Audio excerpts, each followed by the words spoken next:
I hope you had a wonderful Tuesday. It was a cloudy day and we've seen a few raindrops across much of the area this evening. First alert weather days, yes, they are just about here. We've been talking about this weather system or the potential for it since the middle of last week.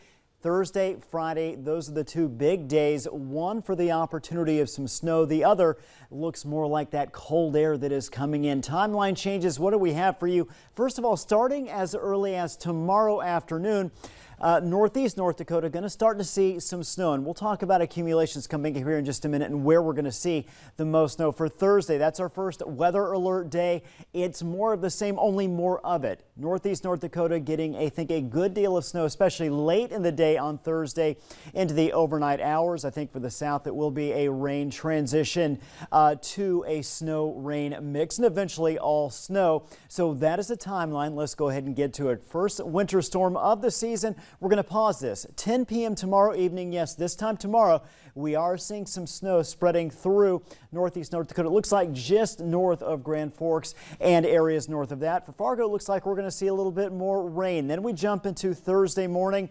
This is the bulk of the system here from Thursday afternoon through Friday morning, moving through the area. Again, you see where the snow is, that line, basically Grand Forks north and west. Again, for Fargo, looks like it is going to be rain in areas south by 4 tomorrow afternoon. You see that line starting to slide a little bit farther to the south where we're going to see that snow rain mix, but it's going to take some time. I think overnight Thursday into early Friday, we do see a little bit of snow in Fargo before the system exits. It's going to exit pretty quickly, and that is a factor in how much snow we're going to see because it is going to take so much time for that transition from rain to snow in Fargo. Again, late Thursday, early Friday, and the fact that that system is going to move out so quickly, I don't think we're going to see a lot of snow in the Fargo area. But again, you head farther west where that snow is more persistent. Looking at the potential, Devil's Lake by Friday morning of about 6, 7, maybe 8 inches of snowfall. Grand Forks right on straddling that line there between maybe 4 or 5 inches or maybe just 1 or 2 inches.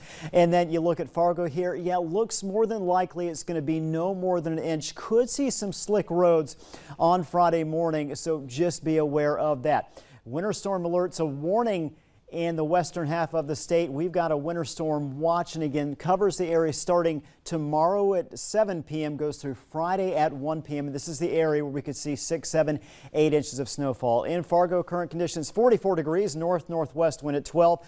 Just a little bit of light mist coming down right now. We've got 39 Fargo, 39 Devil's Lake. We've got generally mid to upper 40s in Lakes Country. Satellite and radar, again, some scattered showers, some snow out in Montana. And again, that's we're indicating we've got that colder air, and that is slowly headed our direction. Hour by hour forecast. A few breaks in the clouds tomorrow morning, so if you want to get a little bit of sunshine, it looks like that is your time because clouds immediately come back. And then, of course, so snow showers picking up as well. Here's a look at our highs tomorrow, generally 40s and 50s. Your forecast for the next 3 days, again, we've got snow chances picking up late Thursday, early Friday. After that, Justin, it's just about the cold. 33 Saturday, 32 for highs. You're seeing teens for lows. That goes into the middle part of next week. We've got 32 for a high on Halloween. After starting that day at 18. Notice it is going to be drier next week. It's just going to be cold. It's a big transition for us. So a reminder, though, there can always be worse. We want to give you a quick flashback to our very own Courtney Lockie and a trip to Devil's Lake in 2019. They got a lot of snow that week. They got 28 inches of snow during the second week of October. More than 2 feet of snow. It was so bad, police were only able to respond to life or death calls. And even then, they're taking snowmobiles out. Many in the community, though, came together, helping others out, driving around town, pulling people out of the snow. Take a listen. Going uptown, it's at least 2 to 3 feet deep, and that's not even including the snow drifts. That big pickup got stuck a couple times. Our team was eventually able to get home after being stranded essentially in Devil's Lake for about 4 days. Could always be worse.